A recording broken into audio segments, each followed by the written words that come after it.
Natuklasan mo sa nakarang aralin ang mga pagbabagong naganap sa bansa bunsod ng globalisasyon, gayon din ang kalagayan ng mga manggagawa sa bawat sektor. Mahalagang balikan ang iyong mga natutuhan sa nakarang aralin upang maunawaan ang paksang ating tatalakayin sa bagong aralin. Aralin na nakaraan, ating balikan. Magbalik-aral sa iyong mga natutuhan sa nakaraang aralin.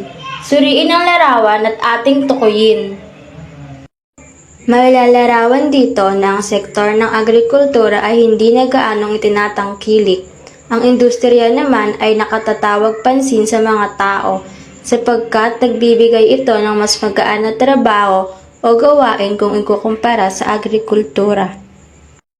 Maaaring sanhin nito ay ang kawalan ng maayos at makatarungang pagbibigay halaga sa mga hirap at pagod na sinasakripisyo ng mga magsasaka o manggagawa. Malaki ang pagbabagong hatid ng globalisasyon sa iba't ibang aspekto. Lubos na naapektuhan ang sektor ng agrikultura at industriya sa pagpasok ng dayuhang produktong agrikultural maging ang mga dayuhang kumpanya. Samantalang ang sektor ng serbisyo naman ay umabong at nakatulong sa pag-angat na ekonomiya ng bansa. Ngunit kaakibat nito ang samut-saring suliranin at isyu sa paggawa. Sa bahaging ito ay magsisimula na ang iyong pagtuklas sa bagong aralin. Alam mo ba ang mga suliranin at issue sa paggawa bunsod ng globalisasyon? Handa ka na ba sa panibagong talakayan?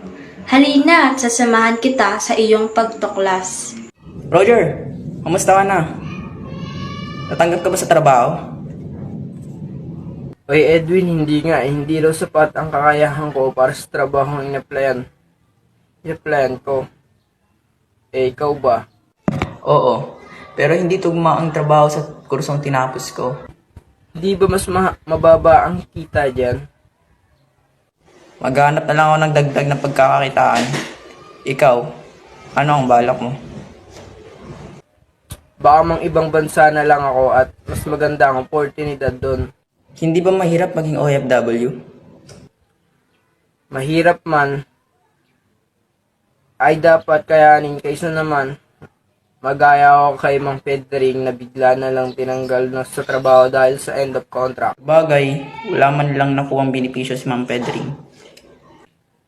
Kailangan talagang magsakripisyo para sa pamilya. Sige, mauuna na ako. Sige, mag-iingat ka na lang. Tanggap sa trabahong inaplayan. Hindi sapat ang kakayahan para sa trabahong inaplayan. Mababang kita mula sa trabahong hindi tugma sa kakayahan. Mangingibang bansa upang humanap ng oportunidad. Hindi tugma ang trabaho at mababa ang kita. Tinanggal sa trabaho pagdating ng end of contract. Walang makuhang benepisyo. Sa bahaging ito ay inaasahang mas lalawak ang iyong kaalaman at pangunawa tungkol sa suliranin at isyu na kinakaharap sa kasalukuyan ng mga manggagawa ng bansa. Halina at iyong tuklasin ang kasagutan sa mga katanungan na ito. Simulan natin sa eskemang subcontracting. Mas tumitindi ang kompetisyon sa hari ng dayuhan at lokal na kumpanya at korporasyon bunsod ng globalisasyon. Dahil dito, mas naikayat ang mga namumuhunan na pumasok sa bansa dahilan upang lumaganap ang eskemang subcontracting sa paggawa sa bansa. Ang eskemang subcontracting ay tumutukoy sa kaayusan sa paggawa kung saan ang kumpanya ay kumokontrata ng isang ahensya o individual na subcontractor upang gawin ng isang trabaho o serbisyo sa isang takdang panahon. Malaki ang kapakinabangan ng eskemang ito sa mga kumpanya na may malalaking proyekto at naghahangad din ng mataas na produktibo. Ang eskemang subcontracting ay may dalawang umiiral na anyo, ang job contracting at labor-only contracting. Ngunit ang labor-only contracting ay hindi pinapayagan sa batas dahil naapektuhan nito ang seguridad ng mga manggagawa sa trabaho. Tunghayan ang ball Venn diagram tungkol sa dalawang anyo ng eskemang subcontracting.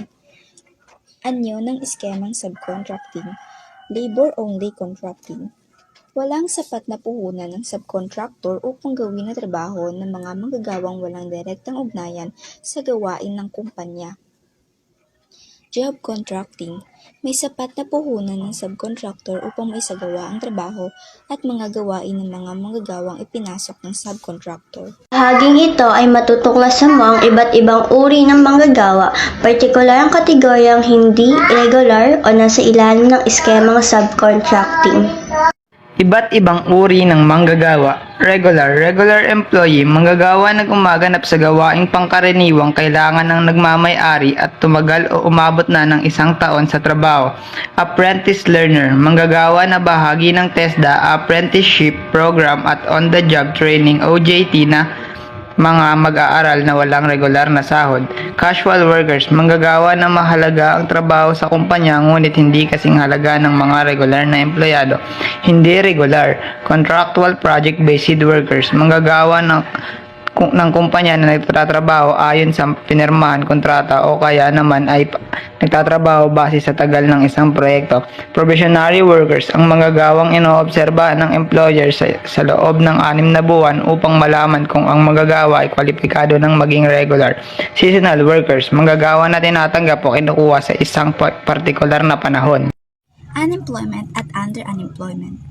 Mula sa kasalukuyang datos ng Philippine Statistic Authority o PSE, tinatayang 2 milyon ang kabuang bilang ng mga manggagawa sa ilalim ng unemployment at 5.6 million naman ang kabuang bilang ng mga manggagawang bahagi ng under-unemployment.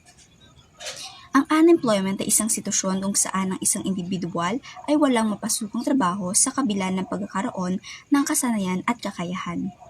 Samantalang ang under-unemployment naman ay kalagayan ng mga manggagawa kung saan nangangailangan pa ng karagdagang oras ng pagtatrabaho o dagdag hanap buhay upang mapalaki pa ang kita. Tinatayang 1 milyong overseas Filipino workers o OFW ang lumalabas na bansa taon-taon. Ayon sa 2019 Survey on Overseas Filipinos, tinatayang 2.2 milyon ang kabuang bilang ng mga manggagawang nangingimang bansa. Simula dekada 60, naging patakaran ng gobyerno ang pagluluwas ng paggawa dahil na rin sa kawalan ng oportunidad at marangal na trabaho. Mabilis na lumaki ang bilang ng mga Pilipinong nangingimang bansa para magtrabaho at maghanap ng mas magandang oportunidad. Kasabay ng pagdami ng OFW ang pagtaas ng remittance na pumapasok sa bansa na nakatulong upang sumigla ang ekonomiya. Isa ito sa dahilan kung bakit nanatiling matatag ang bansa sa kabila ng matinding krisis pampolitika at pang-ekonomiya. Sa katunayan, ang mga overseas Filipino workers o OFW ay tinanguri ang bagong bayani dahil sa natatanging kontribusyon sa ekonomiya ng bansa. Ayon sa Philippines Labor and Employment Plan, PLEP, nasa 687,000 lamang ang mga nagtatrabahong nililikha sa loob ng bansa taon-taon. Hindi ito makakasapat sa dami ng mga manggagawang mangangailangan ng trabaho dahil dito patuloy ang pagnanais ng gobyerno na mapataas ang bilang ng trabaho sa bansa. Ang paglaki ng unemployment at underemployment sa bansa ay mga paglaki rin ng bilang ng mga job skill mismatch. Ang job skills mismatch ay isang kalagayan sa paggawa kung saan hindi tugma ang kwalifikasyon, kakayahan ng isang manggagawa sa pinapasukang nitong trabaho. Ang kalagayan na ito ay nagaganap dahil hindi nakasabay ang mga college graduates sa kasanayan at kakayahang itinatakda ng mga kumpanya bilang entry requirement. Pahiwatig nito sa hindi tumutugon sa pangailangan ng pribadong kumpanya. Maraming kurso sa higher education institution, HEIS, at mga kolehiyo sa bansa. Tinatayang 24% ng mga unemployed sa bansa ay mga college at vocational graduates. Nahihirapan sila sa pagkuha ng trabaho dahil sa hindi tugma ang kanilang kakayahan at kasanayan mula sa tinapos na kurso sa kinakailangang kasanayan na tinakda ng mga kumpanya. Tinuturing ang paglaki ng job skills mismatch bilang isang krisis sa bansa. Dahil dito, patuloy ang sinasagawang pagtugon ng gobyerno sa suliranin na ito sa paggawa. Naglunsad ang gobyerno ng mga job fair at mga job hiring and search portal upang makita ang mga bakanteng trabaho na maaaring applyan. Ayon sa PSA, ang labor force participation rate ng bansa ay bumaba sa 60.2% noong Enero 2019 mula sa naitirang 62.2% sa nakalipas na taon. Ang labor force participation rate ay ang bahagdan ng kabuang bilang ng mga taong nasa edad 15 pataas na may kakayahan na magtrabaho ngunit hindi pa aktwal na lumalahok sa produksyon at hindi pa naghahanap ng trabaho. Ang pinakamalaking bilang nito ay ang mga estudyante, full-time mother, at mga discouraged workers o mga tao na tumigil na o nawala na ng pag-asang makahanap ng trabaho. Malaki ang bilang na binubuo ng mga estudyante nasa kolehiyo sa labor force participation rate. Maraming estudyante sa kolehiyo ang aktwal na natatrabaho upang tustusan ang kanilang pag-aaral. Samantalang halos lahat ng mga ito ay dumadaan sa tinatawag na on-the-job training at internship na nakapaloob sa kurikulum ng mga paaralan. Bahagi rin ng labor force participation rate ang mga full-time mom na gumagampan sa lahat ng mga gawaing bahay tulad ng paglalaba, pagluluto at paglilinis ng bahay. Ginagampanan din ng mga ito ang pag-aalaga at pag-asikaso sa kanilang mga anak at asawa. Sakop din nila ang pagtuturo at sa nag-aaral ng mga anak at pagbabudget sa mga gastusin sa bahay. Suriin ng paragraph, makikita na ng sektor ng agrikultura ay nag-eempleyo lamang ng tinatayang 21 milyong manggagawa at ang sektor ng industriya naman ay mayroon lamang ng 19.4 milyon. Ang pinakamalaking bilang na nag-eempleyo ay bahagi ng sektor ng serbisyo.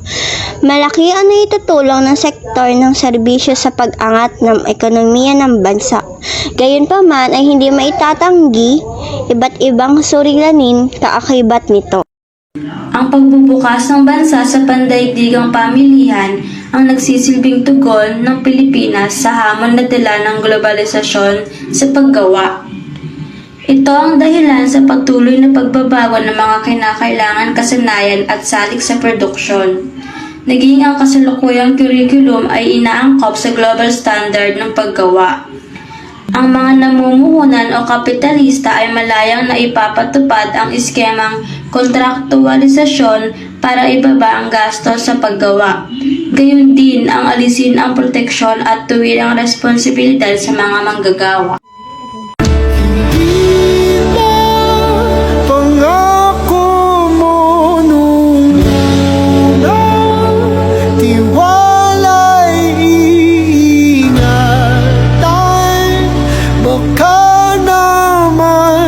Susunod na habang buhay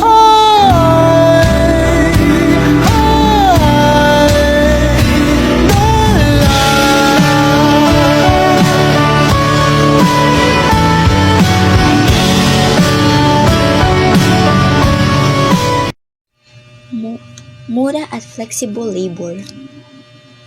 Isa sa matinding hamon sa mga manggagawa ang patuloy na paglala ng mura at flexible labor. Ang mura at flexible labor ay isang paraan ng mga namumuhunan o kapitalista o pumapalaki ang kanilang kita at tubo sa pamamagitan ng pagpapatupad ng mga mababang pagpapasahod at paglimita sa panahon ng paggawa ng mga manggagawa. Isa ito sa naging paraan ng mga kapitalista upang makaiwas sa krisis na dulot ng labis na produksyon at kapital na nararanasan ng iba't ibang bansa.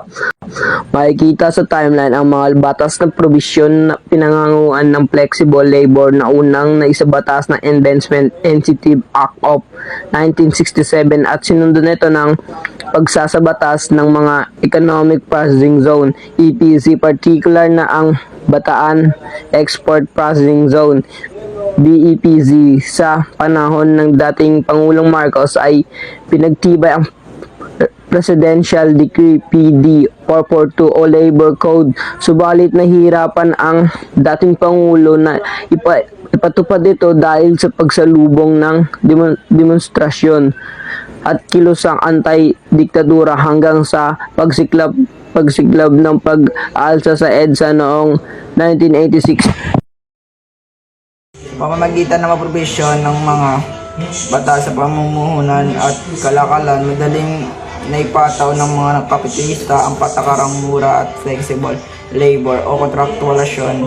Ginamit ng mga kapitalista ang probisyon ng labor code hiningil sa casual, contractual, temporary, seasonal, on-the-job training at ang probisyon ng Article 106, 109 hiningil sa pagpakontrata ng mga trabahong hindi bahagi ng produksyon. Mga patakaran magpapalakas naman ng flexible labor. Ang isusunod ng gobyerno, inalabas na Department Order No. 10 ng DOLE sa panahon ng Administration Ramos kung saan ang probinsyon ito ay naging malaking usapin kung kaya't binalasa ang probinsyon sa ilalim ng Department Order No. 1802 ng DOLE sa Administration Arroyo. Samantalang ang Department Order No. 18A ng DOLE sa taong 2011 ay nagbibigay diin sa mga patakarang laban sa pagpapakontrata. Epekto ng contractualisasyon sa mga manggagawa. Hindi pa man ipapatupad ang Department Order Number 10 at 1802 ng DOLE ay mayroong 73% ng gawaan na nagpapatupad ng iba't ibang flexible working agreement. Maraming mga kumpanya sa bansa ang nag-eempleyo ng mga casual at contractual workers upang maiwasan ang pagkabuo ng union sa mga manggagawa noon. Ang sistema ng contractualization ay patuloy pa ring umiiral sa paggawa sa bansa. Dahil dito, iminumungkahi ng iba't ibang mambabatas, ahensya sa paggawa at mga grupo ng mga manggagawa na tuluyan ng ibasura ang sistemang contractualization na kilala rin bilang End of Contract o INDO. Sistemang kontraktualisasyon. Iniiwasan ang pagbabayad ng separation pay, SSS at PhilHealth. Hindi binahayaang sumapi sa union. Hindi binabayaran ng karapatang sahod at benepisyo. Mahusay, natuklasan mo na ang mga suliranin at isyu sa paggawa na kinakaharap ng mga manggagawa ng bansa. Napagtagumpayan mo rin ang mga paunang gawain patungkol sa bagong konsepto at mga kasanayan nito.